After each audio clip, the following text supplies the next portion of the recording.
Hello everybody, the Army of Light Earth Division, the boots on the ground. It's Shawna L. Francis. Today is October 29th, 2024. Thanks everybody for being here. We are decoding the living word. We're talking about the Bible. I am a conscious channel embodied with Melchizedek, the Order of Melchizedek. Melchizedek is spread throughout the Bible and other ancient texts, and they have written the book of Revelation and the book of Genesis.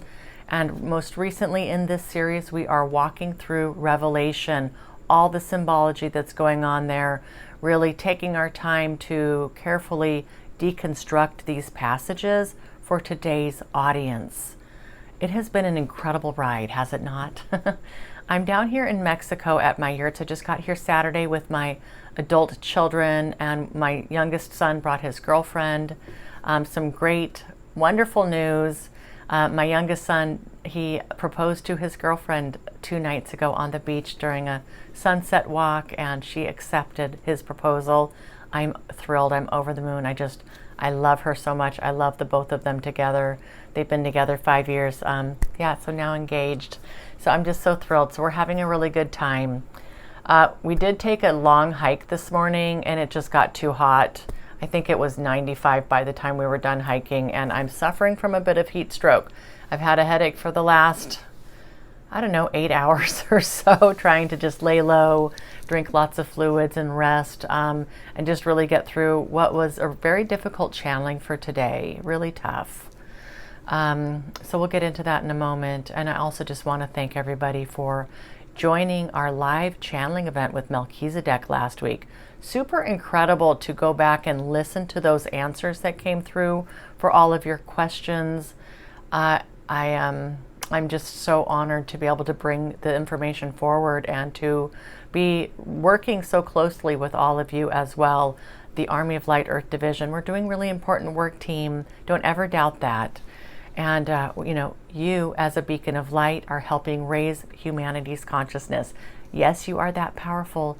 You are that amazing. And I do love you. All right. So today's channeling is really tough.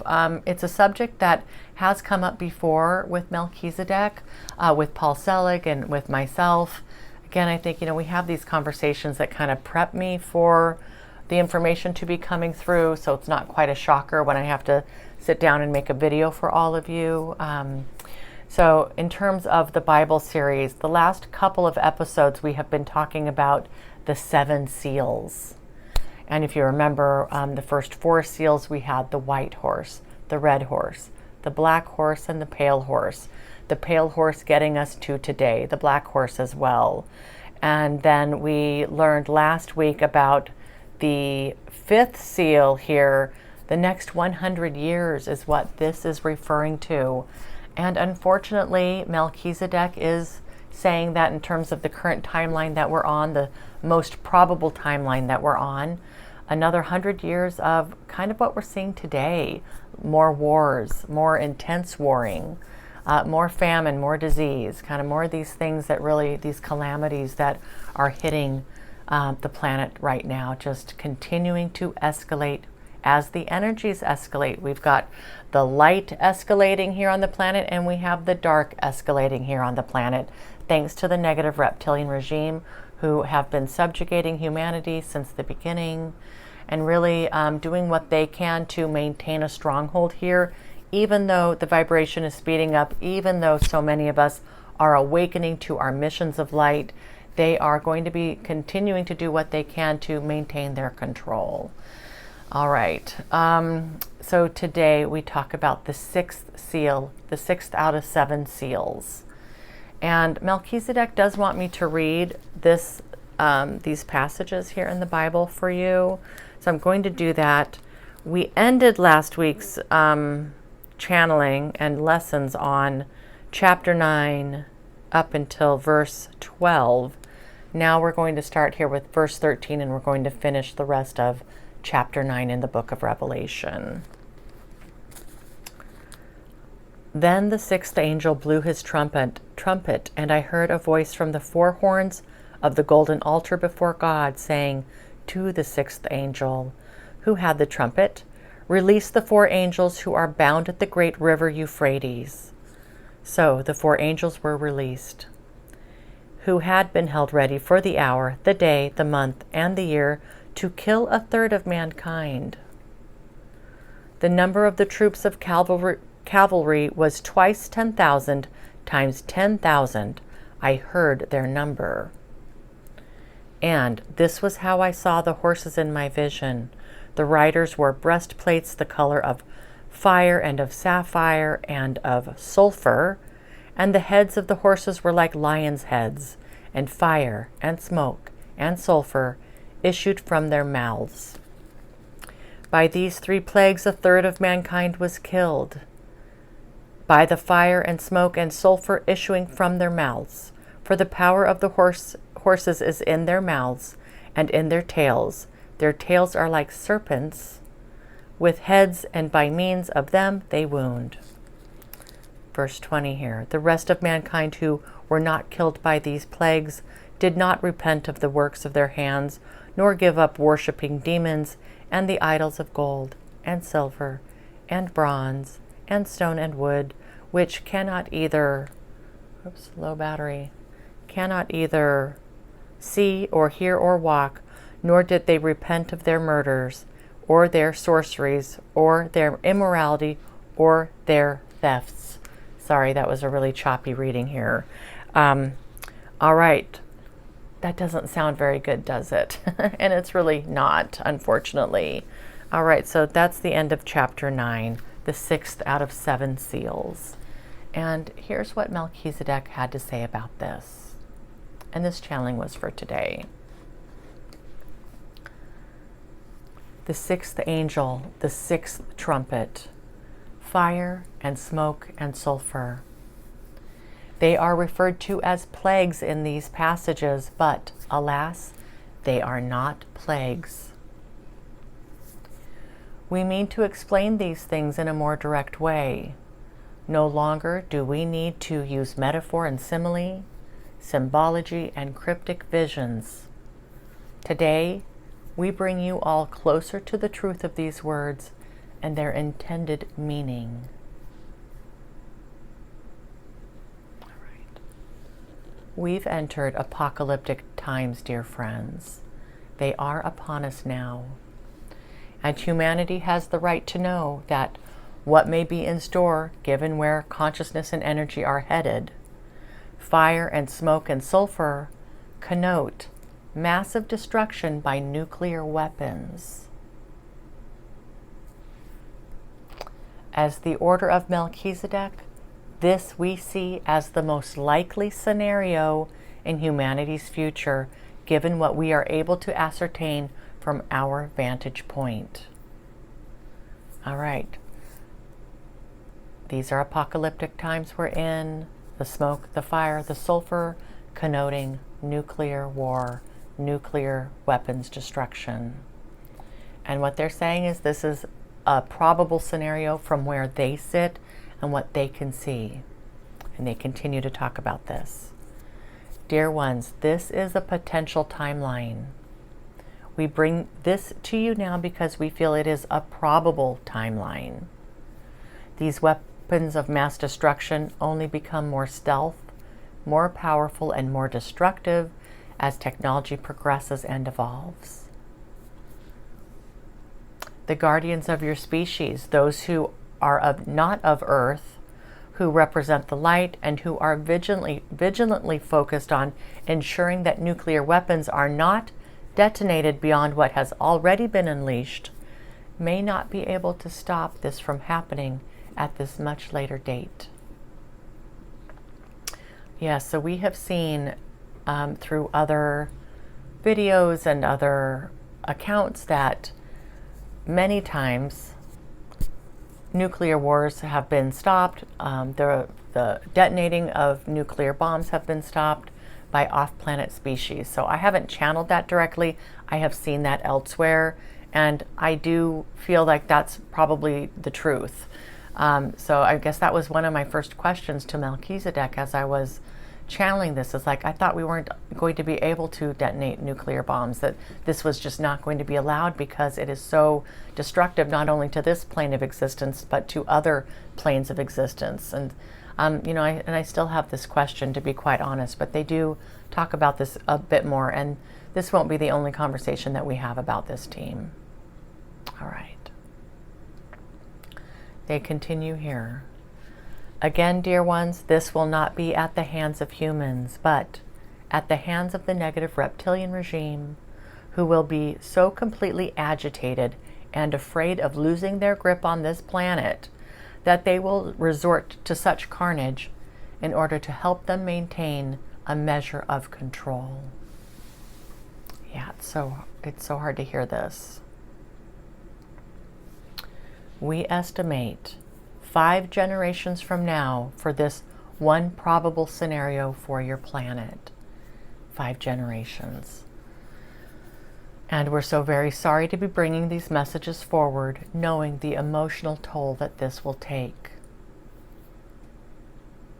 The negative reptilian regime will put up an extremely vicious fight. The light will be incredibly strong by that time, and they will feel their grip slipping away, and it will put them into a panic. This will be the war to end all wars, and it will be a significant catalyst for mobilizing and strengthening the light within all who survive such a terrible event. Whew. Okay, 5 generations from now. According to Melchizedek, from a previous conversation that I'd had with them about this topic, for them, a generation is around 40, 45, 50 years. So it's not like it's a 20 to 30 year generation. Their generations are a bit longer. And they continue here. You may be asking, how can this be so? Melchizedek, if you are able to see this far in advance, if you are able to see this so far in advance, knowing the cataclysmic repercussions of such a war, why can't it be stopped now? Why does this need to happen? They say here. The sound of the 6th trumpet signifies a major turning point on this ascension journey. It will be this event, this catalyst, that will finally and indelibly wake up the masses to the deep knowing that this world must be made anew. The warring, the fighting, the suffering, the anger, the judgment, the fear will all come into very sharp focus after this event. The people will say, no more. The devil, demons, Satan will be known in real ways, and humanity will choose other on a mass scale. Humanity, they said, can only learn at this level of consciousness for so long. This event will catapult consciousness to a new level because, frankly, dear ones, it will be required of your species in order to survive and to move forward.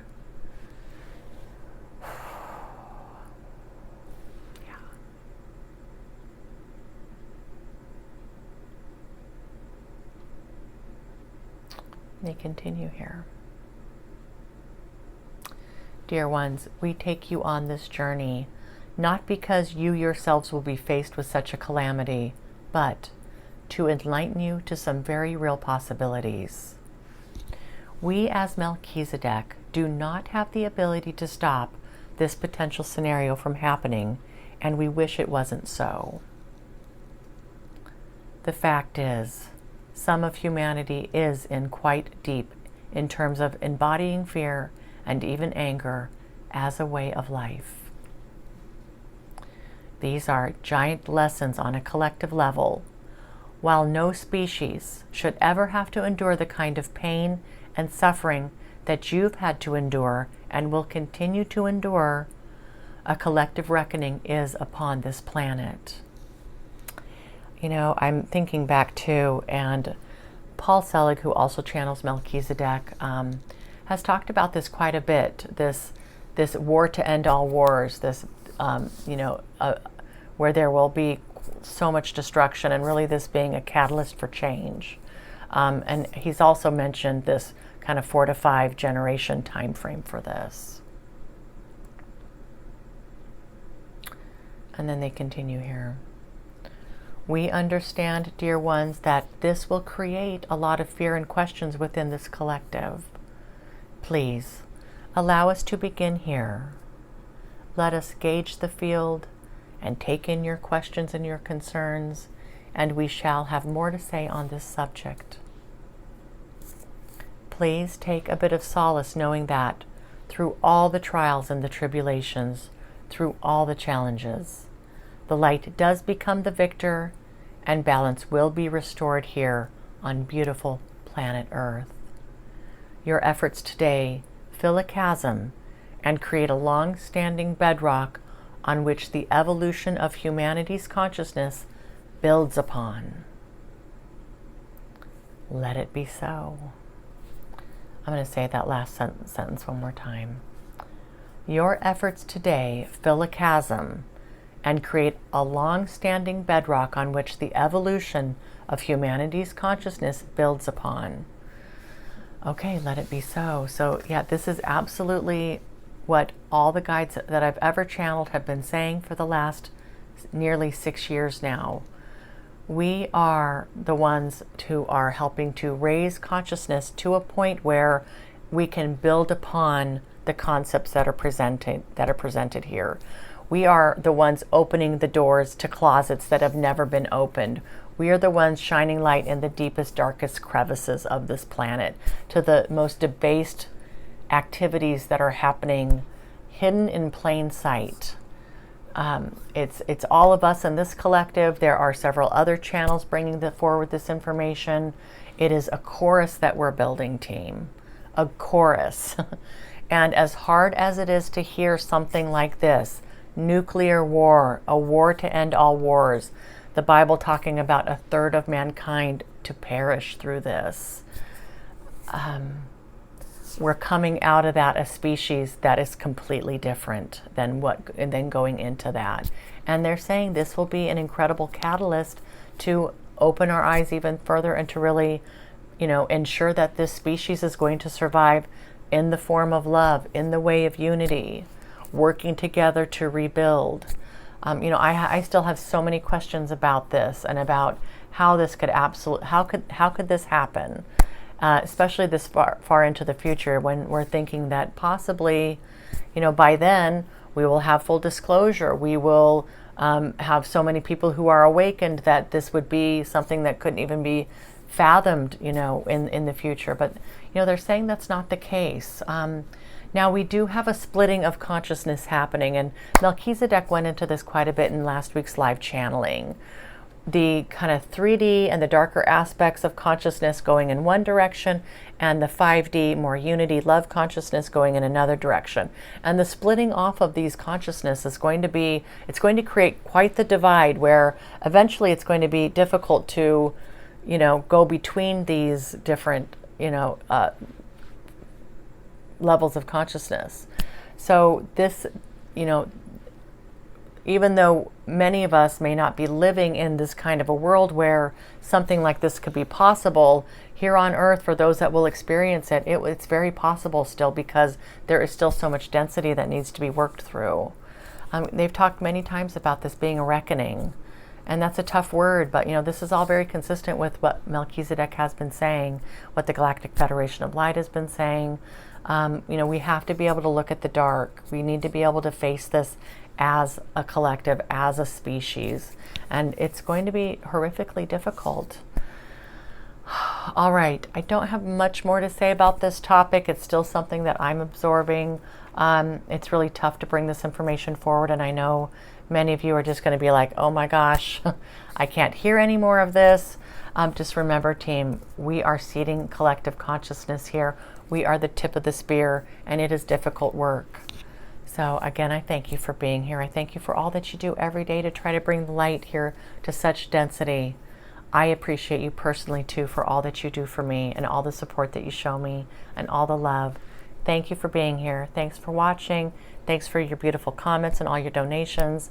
And I do expect to see you next Thursday or next Tuesday. I may take next week off. I've got a lot going on here in Mexico that week, but I should be here next week. All right. I love you. I hope you're all well. Mwah. Until next time.